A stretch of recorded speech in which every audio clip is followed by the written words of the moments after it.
मुल्ला नसीरुद्दीन की कहानी। कंजूस सेठ ने दी दावत।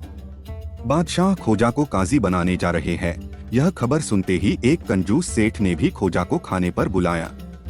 हालांकि सेठ जानता था कि खोजा अमीरों का नहीं, गरीबों का हित चिंतक है, पर उसका ख्याल था कि हो सकता है खोजा भी कोई ओहदा पाने के बाद गरीबों से मुंह मोड़ ले और अमीरों की हाँ में हाँ मिलाने लग जाए।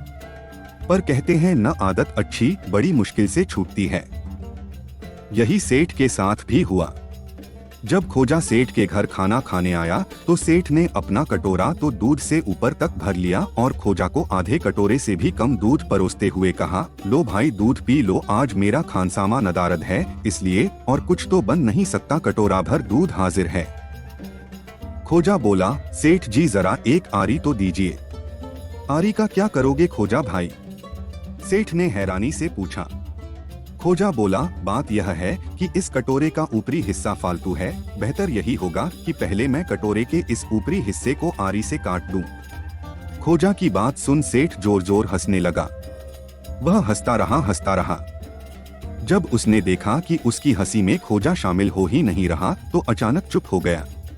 उसे महसूस हुआ कि इस समय उसे यूं राक्षसों की तरह नहीं हंसना चाहिए था। अब भूल सुधार का एक ही उपाय है कि कोई हल्की फुल्की बात शुरू करके माहौल को बदला जाए। अपनी हंसी के दौरान सेठ को राक्षस का विषय बनाते हुए खोजा से पूछा, खोजा तुम तो हजारों औंधे सीधे लोगों से मिलते हो, अब काजी बन जाने के बाद और भी ज्यादा लोगों से मिलोगे। क्या तुम कभी राक्षस से भी मिले हो? मैं जीवन में कम से कम एक बार किसी राक्षस से मिलने की तमन्ना रखता हूँ। क्या तुम इसमें मेरी कोई मदद कर सकते हो? खोजा बोला, जरूर, आप तो रोजाना एक राक्षस को देख सकते हैं। इसके लिए आपको किसी की मदद की जरूरत भी नहीं है। आपको सिर्फ इतना करना होगा कि रोजाना सुबह उठते ही आईने में अपनी शक्ल देख लिया करें।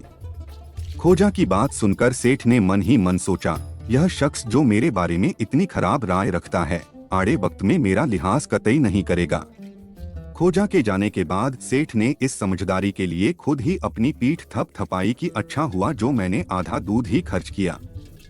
कहीं मुर्ग मुसल्लम बनवा लिया होता तो मैं अच्छे खासे घाटे में रहता। अन्य शानदार कहानियों के लिए चैनल को सब्सक्राइब करें। कृपया लाइक करें और कमेंट करें आपको कहानी कैसी लगी।